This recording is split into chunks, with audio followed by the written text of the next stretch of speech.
This is an exciting one because I think a lot of people typically think that when it comes to farming, you probably usually think that like a man is in charge, but I love it when I get to help a woman or a group of ladies because yeah, you guys can show it to us how to work and how to do farming. I mean, why not? Hi, we're John and Steph, and these are our sons Aliki and Sevanaya. Our family lived and still runs a small business in Kelowna, British Columbia, Canada. Our family has a dream, so we sold our stuff and packed our bags. We moved to a village in Fiji to start a new business venture. We are Waka Family.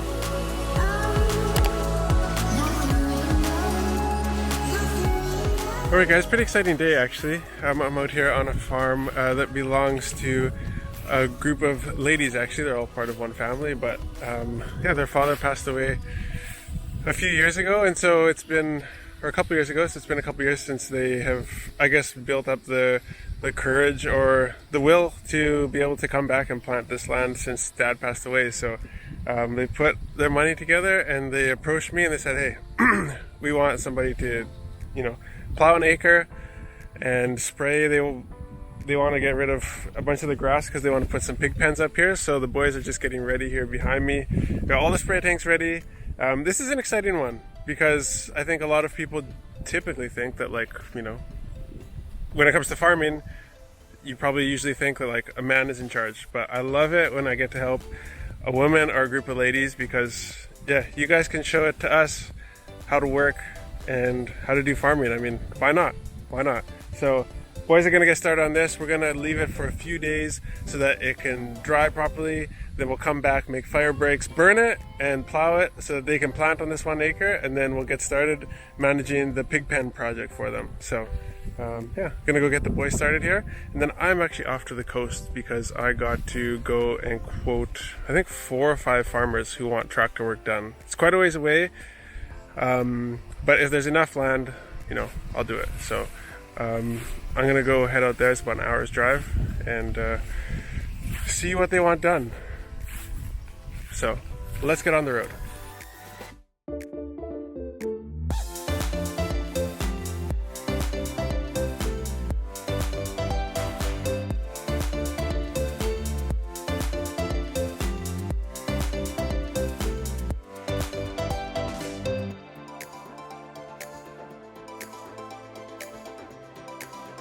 Now it's a couple days later. I actually apologize because I forgot to film the ending for what happened the other day. So we went out to that village that's beside the ocean. Actually, the name of the village is Navindamu. And yeah, so I went out there to talk to one gentleman who wants me to come out and do some work and prepare about 3 acres for planting cassava and whatnot. And so what I was telling him while I was there was like, it's about a 2-hour drive for the tractor to come all the way out to the coast, and I need at least a minimum of 10 acres to justify being able to go out there, to have our driver camp there, to transport the fuel and all the other implements, because the tractor can only carry 1 implement at a time. So there's a lot of costs when we travel that distance. And so what I was saying is like, okay, organize everybody. I'll come back next week and talk with the whole village, and everybody can prepare their heads and get ready for when the tractor comes, and they can all make bookings and determine how much land that they all want prepared together so that we can make 10 acres, so that when I come out it's worth it for me. Otherwise I'd have to charge him some crazy transport fees. And what he kept telling me was like, what it basically came down to in the end was that people out there, they've had NGOs come out and the Ministry of Agriculture come out and say, yeah, we'll bring our tractors, but let's do an awareness like I wanted to do next week to tell everybody about the prices. And I wanted just to give you, like, I have a problem because in Fiji, and frankly, all over the world, meetings last way too long. I'm not really a big meetings guy. I just like to get straight to the point. Don't beat around the bush, and like as they say in Fiji, masipolo, like basically the exact translation for that. It's a bit crude, but it's like massaging somebody's balls, like to make them want to, you guys might have heard that before, to make them warm up to you or whatever. I just wanted to tell everybody, hey, this is the prices of the tractor. This is, if you prepare 1 acre cassava, this is how much for cassava, this is how much it'll cost for you, and then this is how much you should reap in the end as far as, you know, financial gains, because there are reports that have been done multiple times by Ministry of Agriculture that you should be able to get this certain amount of cassava off of 1 acre of land. And if you take the prices that either the agro-marketing or the Tapioca Growers Association, who are now setting up flour mills for cassava around Fiji, if you take their numbers, like, you can spend like $400 preparing 1 acre, and you can turn that into like $4,500. So the numbers are very simple, actually. As long as you're willing to make the initial investment, it's going to be worth it for you in the end. But he said, you know, we've had people come and do these awareness programs and tell us, like, if you get all your ducks in a row and everybody, you know, makes like a minimum acres amount, we'll bring our tractors out. But then, you know, the people, they hear these things over and over and over again, and I think eventually you just grow cold to it and you don't really care, because lots of people talk and nobody actually ends up doing anything in the end. And so he was saying, you know, bring the tractor to do my work. When the tractor's here, people will see, and then they'll start booking. So it's not exactly a perfect situation. I might be at a loss at the end of the day, but I told him, and I just told him straight up, I'm like, look, I don't have a boss. I don't answer to anybody. So I'm telling you that I'm going to come. I'm going to come. That's my promise. So I'm going to go out for that one guy. And even while I was there that day, just with the truck, there was like 4 other farmers who wanted to book the tractor. So I have a feeling that when they hear the tractor, because they don't hear the actual physical audible sound of a tractor very often out on the coast, they'll know that they need to book the tractor while it's there. Because I told them, I said, if I come, I'm not going to be coming back. It would be like 3 or 4 or 5 months before I am able to make it back, because things are really starting to pick up with the tractor. So that's the details. That's the lowdown on what happened that day. So hopefully there's a bunch of people out there that want to book the tractor. So on with what I was doing this week as far as labor. I just needed to take a break from the computer and everything. So you guys will notice I wasn't responding to comments. I wasn't really answering my emails, because I took 2 days just to go there and sweat, free my mind, and do some manual labor. So here it is. Well, it's been a bit of a long couple weeks, if I'm honest with you. But I'm not going to complain, because there's been a lot of people who are having a rough go at the moment. So I decided, you know what, I just need to take some time away from the office, aka my bedroom, and paperwork and processing and doing marketing stuff and prepping for the next business venture, and just take a few days and do some good old manual labor. So this is what I grew up doing, cutting grass and working in construction. And people would call me from around town where we grew up in Canada, and they asked me to come and do all their heavy lifting and stuff like that. So I actually miss it. I miss it because it's nice sometimes, if I'm honest with you, to just be able to put your head down and do some work. So without thinking about, you know, without thinking creatively and whatnot. So that's what I'm up to today. So I'm going to take this chainsaw. I got both of my chainsaws here, one with the guide on it, that I'm going to be ripping some planks for the new tool shed. Got this one with the cutting chain on it, and that half pine tree over there that got snapped off in the hurricane, I'm going to cut that down, take the limbs off, and start ripping it up. So I was brush cutting along the side of the road because I'm sick of the trees scratching the truck every time I come home to the village. So yeah, just gonna do some good old-fashioned manual labor. So rain looks like it's coming off in the distance there, so I'm gonna get to work here.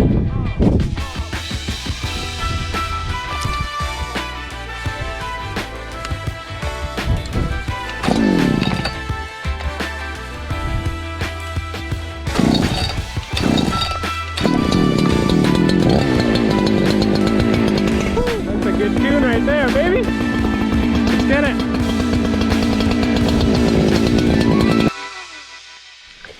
Alright, the tree is down, which means I'm safe to back the truck up so I can move all my tools in. Ugh.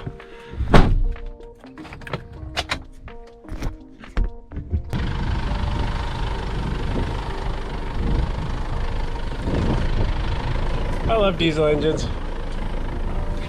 just idle up anything, put in low gear, let the clutch out, it does the rest.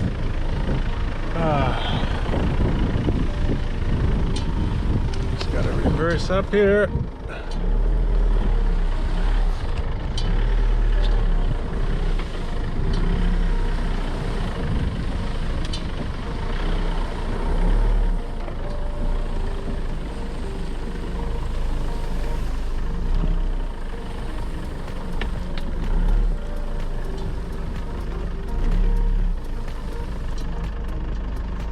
Perfect. Up.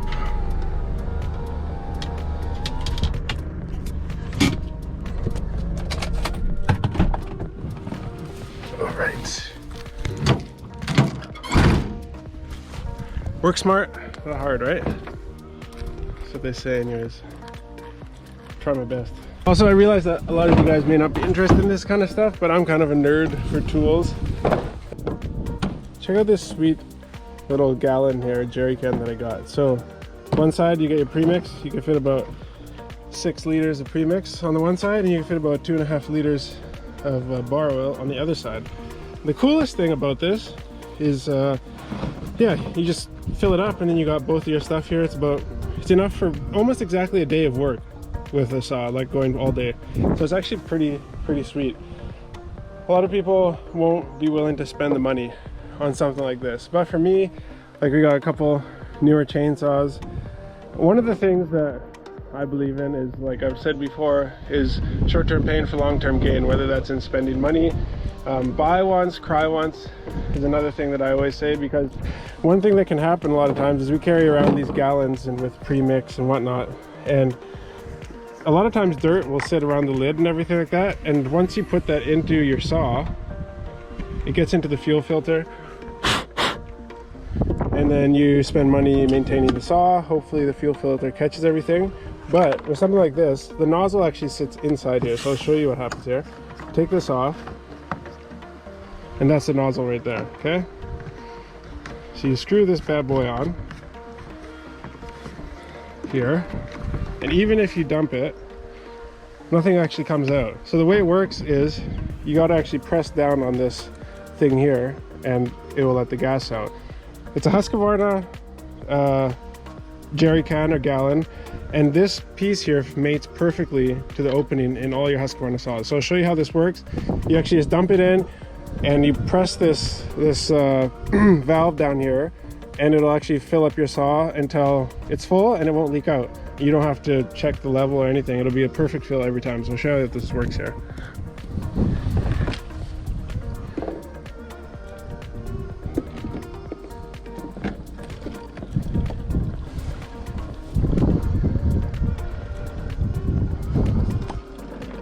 You can hear it's kind of starting to get a bit more full.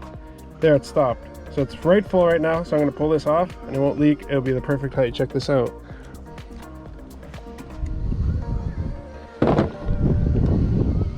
Boom, just like that.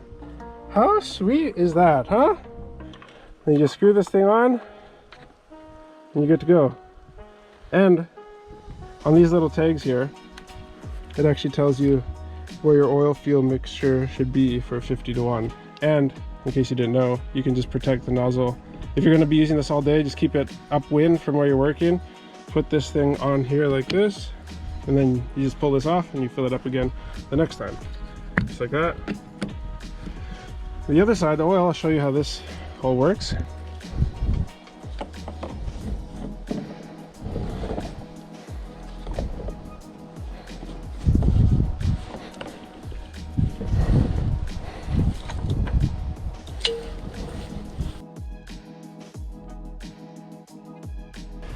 But anyways, this gallon is pretty sweet. I'm actually really stoked with it, really happy. Let's keep this thing in the back of the truck, and then got my day's worth of fuel and oil right there. So let's get to delimbing this tree.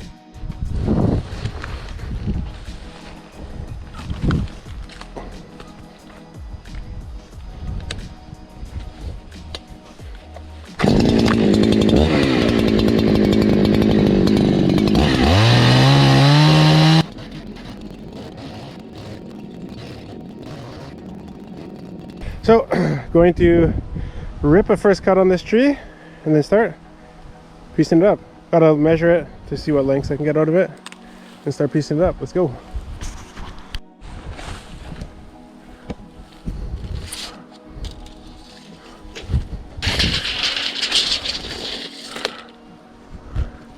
So if I play this game right, I got 24 feet, almost 25 feet. And I got one side of the shed is 12 feet, the other side is 14 feet. So I think I can get two 12-foot lengths out of this. And that will be perfect. All right, so a while later, I ripped the first cut off the side. I rolled the log over. And then I'm using the mill that's attached to the 395, the big chainsaw over there, to mill off this first piece. And it looks straight as. So after your first cut, it's all easy from there. Because then you just use that mill, you just set it on here, or the guide, or gauge is what they call it in Fiji. That's right, a gauge. And you just put it on here and push it along, and it's set to the same. So every single board I rip off of here will be 1.5 inches thick until you get to the other end of the board. And so I'll just rip these ones up quickly, throw them in the truck, and head back home. Okay, I'm talking like it's gonna be like a 2-minute job, but it'll probably take me, I'd say probably an hour and a bit, hour and a half probably, to get through this 12-foot length of pine. It's probably about 1.5 feet across. So let's get it. Let's get after it.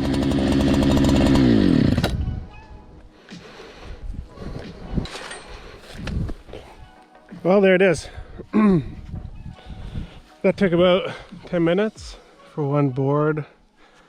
This means you're ripping about 40-50 seconds per foot on a tree that's about 1.5 inches or 1.5 feet big. So it's gonna keep doing this, keep going through it. But the job's easy now. I mean, you still sweat, but you don't have to think about what you're doing because the mill or the gauge guides you.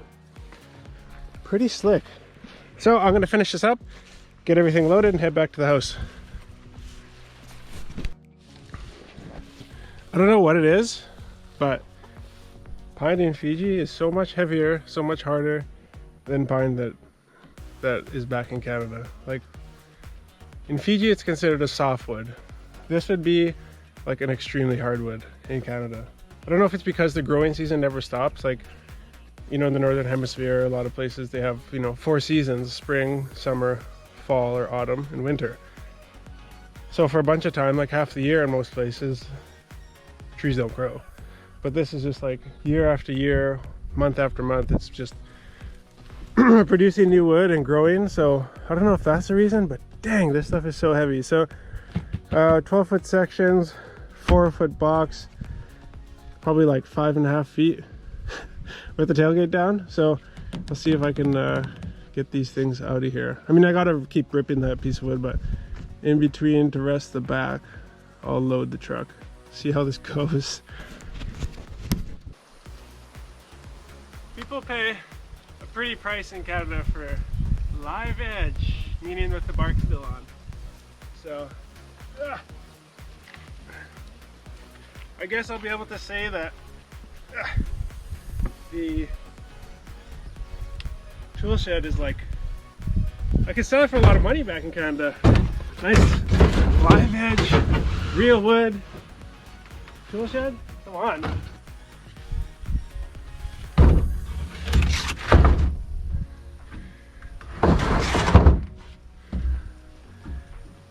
You might wonder why I move slowly when I'm out here, but it's because I learned the hard way a few years ago. I was just trying to like push it so hard, show off for a big worker that we had here, and then I ended up getting heat stroke.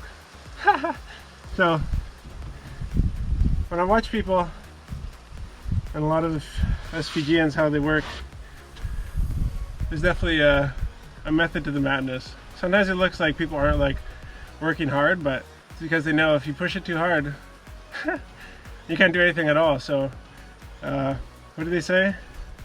The tortoise wins the race. So work slow and steady instead of hard and fast and drain yourself out. Alright, gonna finish this up. Another hour, then head home.